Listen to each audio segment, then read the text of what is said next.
Have you ever wondered about how you should tell people about something? Oh yes, maybe you're very good at telling people about something, but do you know all the verbs and phrases that you can use in order to talk about talking? Well, if you don't know those, then please stay tuned in this lesson because I'm going to tell you different ways of telling something to someone. Don't get too confused. Keep watching the lesson further in case you want to know. My name is Michelle and you're watching Let's Talk. So first of all, we are going to look at a set of verbs that we have with us here. And these verbs are different ways of talking about telling something to someone. For example, telling is very different from explaining, and explaining is very different from advising. But how is that so? If you want to know the meaning, then keep watching with me. Let's start with the first verb. The first verb that we have is to tell something to someone. Now, telling something to someone is very simple. Even if you are just a beginner, you will definitely know the meaning of the word tell, which means to convey a message or to give a message to someone verbally. Verbally means while you're speaking. So, to convey a message.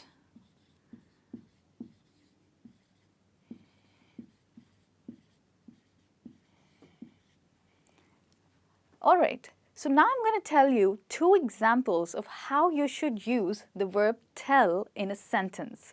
For example, you could talk about your childhood. So if someone is telling you about their childhood, you could say, he told me about his childhood. So I would say, he told me. Now, as you can see, that told is not same as tell. Well, that is because tell is a verb and we are talking about the past form of the verb tell, which is told. So he told me about his childhood. Okay, now if somebody tells you about how they passed their exam, how would you say that? You would say, they told me or he told me about how he passed his exams. We often use the word about with tell because we are always told about a particular topic. So, told me is usually used with about. So now you know that telling means to convey a message. Alright, now let's look at the next one, describe. So the first thing that you need to understand is how is describing different from telling? Can you tell me an answer for that? So describing is also telling something, obviously, but with much more information, which means with a lot of detail. So describing is to add detail.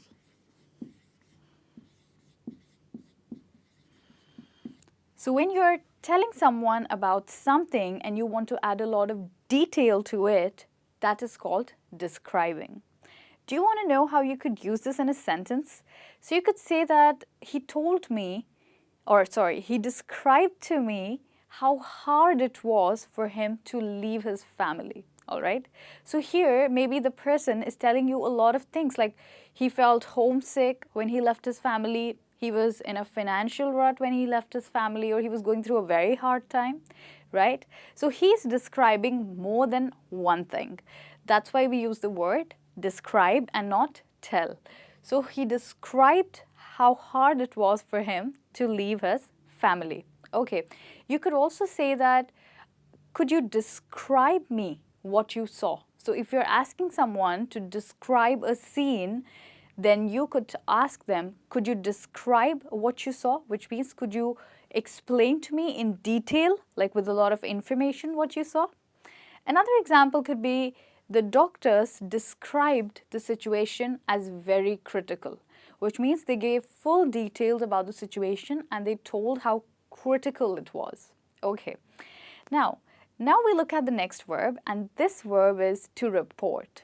So when you report something, then you tell about something that has happened, okay? Some existing information, like this is usually used for crimes and investigation. So the police might want a report from you about something. So if you want to use it in a sentence, of course, you could say that the supermarkets reported a great decrease in sales after demonetization.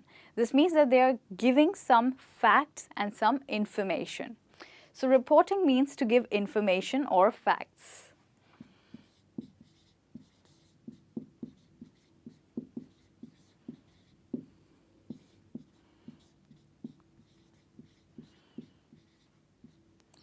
So here is reporting for you, which is a very formal word. And we often use this word with the word witnesses also. You could say that witnesses reported hearing a loud noise before the plane crashed. Now this is again a very formal way of saying something. Maybe you could read this sentence in a newspaper. So reporting is formal and it's often used in writing. Okay, now that's enough for reporting, and let's look at the next word, explaining. Explaining is when you give a detailed view about something. Again, just like describing, explaining means to give a lot of details about a scene. So explaining means to give details about a scene.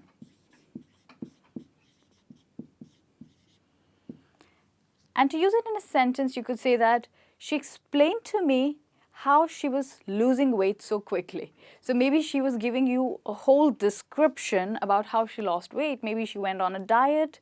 Maybe, she was gymming. So she explained to you means she gave you the overall picture about how she lost weight. Okay, now we look at the next one, and that is recounting.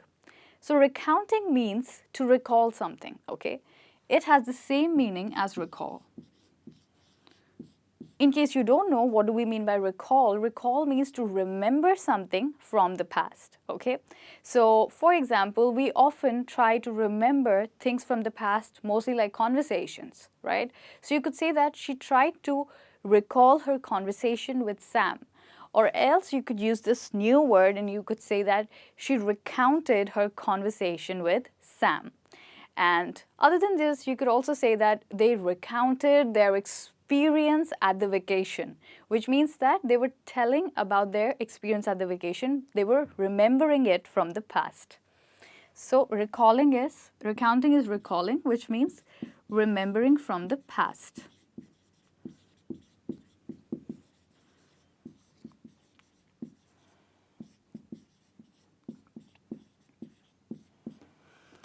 All right. Now the next one we have is advice, which is a very common verb, okay? And at the same time, we often say that I'd like to advise you, okay? So we often hear this, that we want to give advices to people and people want to give advices to us. So giving advice is basically when you do something and you need suggestions from people, okay? So that's what advising is, to give suggestions to people. And to advise someone could also mean to give them the required information, okay? Advising could mean to give required information.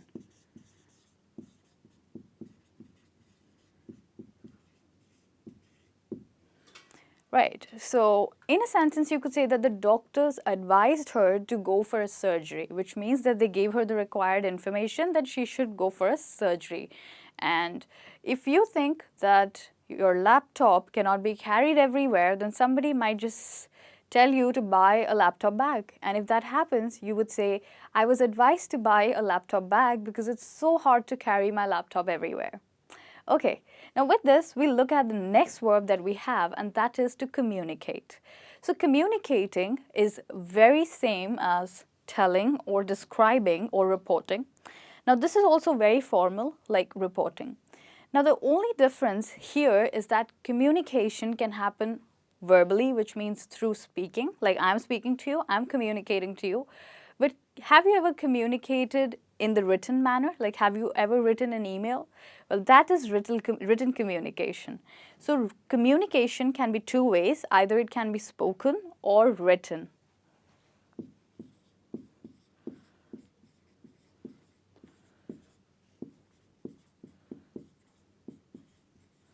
But when someone is telling you something, that only happens through words or through speaking. So to use it in a sentence, you could of course say that the news about your removal was verbally communicated to you back in July, which means that someone was told that they were going to be removed from an organization back in July. Now, verbal communication here means that they were told through the speech, okay? Somebody conveyed it to them while speaking that you'll be removed in July. Another example would be, can you communicate to him that we are not really interested in him anymore? Okay, so another example is they communicated with each other via email. Of course, we all love communicating via email and it's quite useful and it comes quite handy when people are really far away. Okay, so now we have looked at a lot of verbs, which are different ways to tell something. There are certain differences here, as you've seen. Some of them are spoken communication, some of them are written communication, some of them are formal, and some of them are informal. Now we are going to look at some phrases to talk about telling something to someone. And they have some very interesting meaning. Now, this is one of the most common phrases in English, which is to let someone know. So we often say that, let me know when you reach home, which means, please tell me when you reach home. So let me know is a very soft way of asking someone to inform you. So let someone know means to inform someone.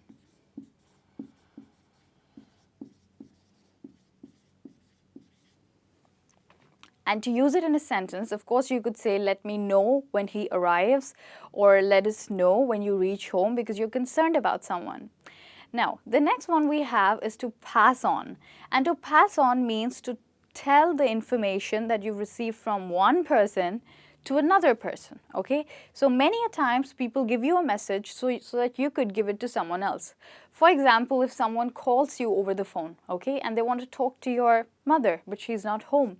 So you would tell them, can I have a message? And they'd be like, yeah, please pass on the message that I want to see your mother tomorrow at 5 p.m. Okay, so this is how you will use pass on, which means to give information from one person to another, or to pass information.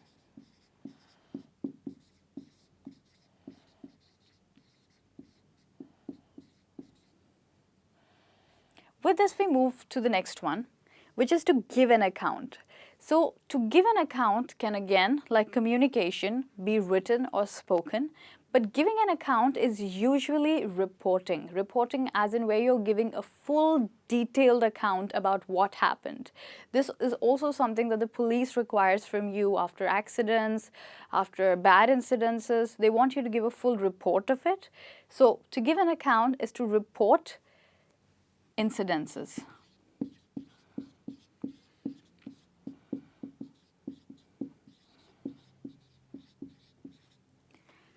In order to use it in a sentence, you could say that he was so shocked after the accident that he could not give an account of what happened.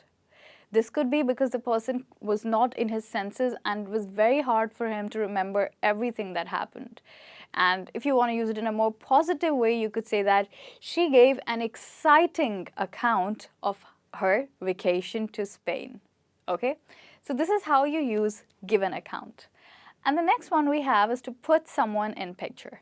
Well, to put someone in picture means to keep someone informed so that they can understand something. Okay, so maybe there's a whole situation going on and you need to keep someone in the picture so that they can understand what's happening.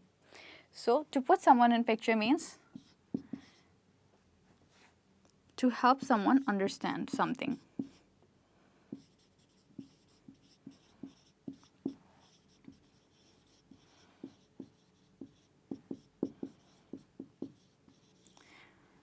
Now, the best example for this would be, let's say you're having your wedding arrangements and your brother is not participating as of now. Maybe he was out of the city and he comes back like a month later and your arrangements are going pretty well.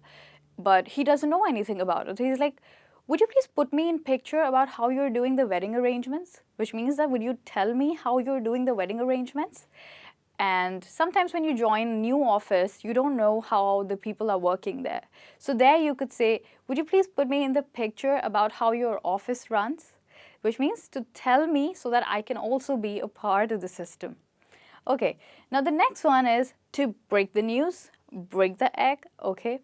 Break the news means to give a bad news to someone, okay, like the breaking news. Have you seen on the television? Whenever there's a news which is, very popular right now and everyone is talking about it, a shocking news, you see that on the screen. At the bottom of the screen, you see it flashing, breaking news. And from that, we have this phrase, break the news. Break the news means to give some bad news to someone.